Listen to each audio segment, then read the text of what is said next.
Donc je propose aujourd'hui de faire un petit tuto sur l'étude énergétique de la bille en chute parabolique, déjà étudiée au point de vue des équations horaires. Donc vous avez ici, on retrouve la trajectoire de la bille en chute parabolique telle qu'on l'a déjà étudiée, avec l'axe des altitudes y vers le haut et l'axe des x orienté vers la droite.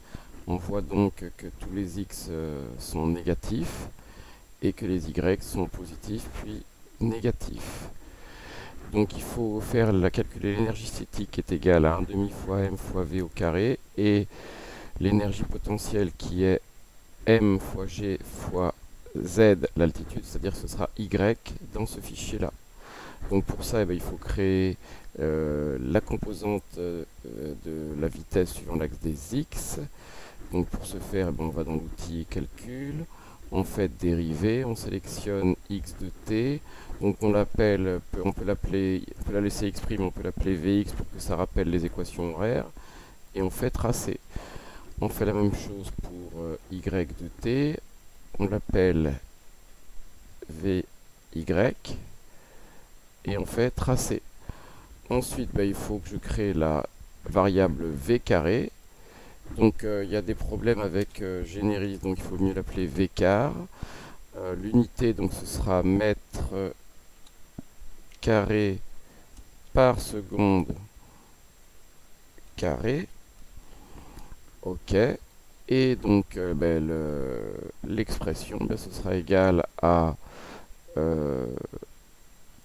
la variable vx au carré plus la variable vy au carré. Voilà, donc je recopie vers le bas les valeurs de la vitesse. Ensuite, donc, il ne me reste plus qu'à créer l'énergie cinétique. Donc, elle s'appelle communément EC. Son expression, c'est une énergie, donc c'est en joules dans le système international. Et pour que ça soit en joules dans le système international, sachant que c'est 1 demi fois m fois v carré, il faut que m soit en kilos et que v soit en mètres par seconde. Ce qui va me faire 1 demi, donc je vais mettre 0,5 fois la masse. Donc la masse c'est 100 grammes, donc ça fait 0,100 kilos, fois la vitesse au carré. Donc la vitesse au carré, je viens de la créer. Donc je la sélectionne. Je sélectionne vers le bas, voilà. Ensuite, donc l'énergie cinétique est créée. Il me reste à créer l'énergie potentielle. Alors on verra qu'il y a plusieurs énergies potentielles. Celle-ci, c'est l'énergie potentielle de pesanteur, qui est aussi en joules. Ok, et donc son expression, c'est m fois g fois z. Donc m, comme on est dans le système international, c'est toujours en kilos. G, c'est 9,81 fois, puisqu'on a la surface de la Terre, Z, pour Z, je vais sélectionner l'altitude, l'axe des altitudes qui s'appelle ici Y. J'ai fait le calcul, donc il a disparu parce qu'il s'est décalé d'une virgule. Voilà, donc là, je sélectionne vers le bas. Voilà. Et donc, ici, si je regarde les deux grandeurs que je viens de créer, donc je vais les afficher en fonction du temps.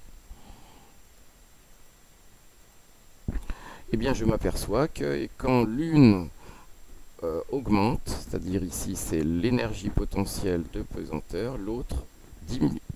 Donc je vais faire la somme des deux. Je reviens donc à tableau. Je fais énergie mécanique, qu'on nomme en général EM. Son unité c'est toujours le joule. Ok.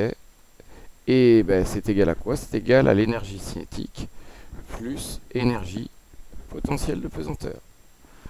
Voilà, donc je clique vers le bas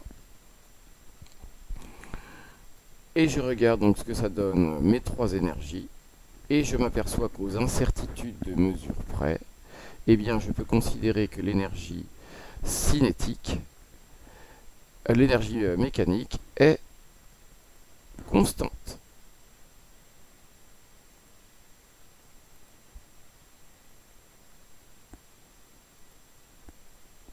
Là, c'est le cas particulier d'un objet qui n'est soumis qu'au poids. Voilà, c'est terminé.